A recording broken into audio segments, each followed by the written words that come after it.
ปีใหม่ให้7%นะจะสังเกตเห็นว่ามื้อนี้คนจะคนข้างปกติอยู่สองข้างทาง เมื่อนี้แม่บ้านเราจะไปข้าววัดจะไปแบงค์ของยูนิโคกับซาร่าเนาะจะไปจนเครื่องว่าปีใหม่มันจะมีออนเซลเลยบอกเนาะมื่อนี้แม่บ้านมาตอนนี้ก็อากาศหนาวหลังเดี๋ยวมื่อนี้เนาะประมาณ8 องศาเนาะอากาศเย็นหนาวเอาไปชมด้วยกันเลยเนาะเดี๋ยวบ้านฮอดกับบรรยากาศห้างอาหารจะมีร้านนี้เนาะมี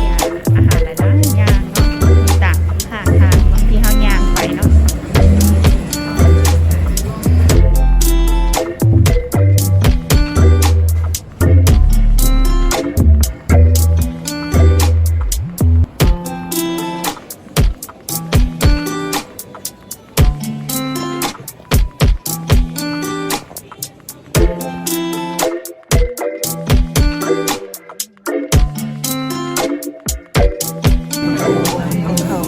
เครื่องไม่แต่เครื่องกันหนาวหลายก้นเนาะช่วงนี้เนาะ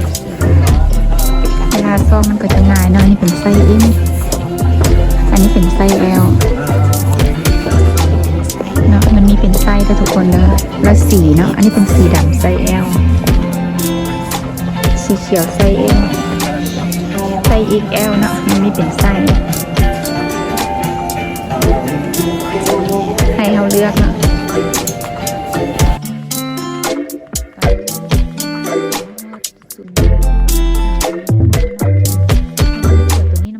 ตัวนี้ราคา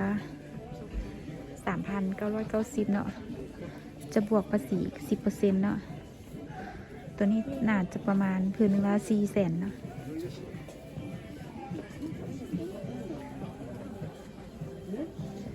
อันนี้ก็คือกันเนาะเดี๋ยวแม่บ้านเบิ่งราคาให้เด้อตัวนี้ก็ 3,990 คือกันเนาะพื้นละ400,000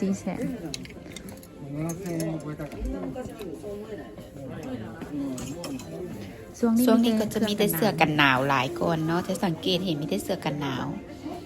หลายราคาตัวนี้ราคา 2,990 เยนเนาะ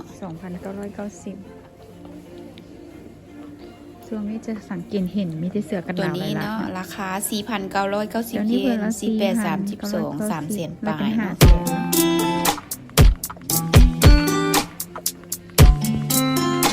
อันนี้ก็เป็นโซนเครื่องของผู้ชายเนาะจะสังเกตเห็นว่ามี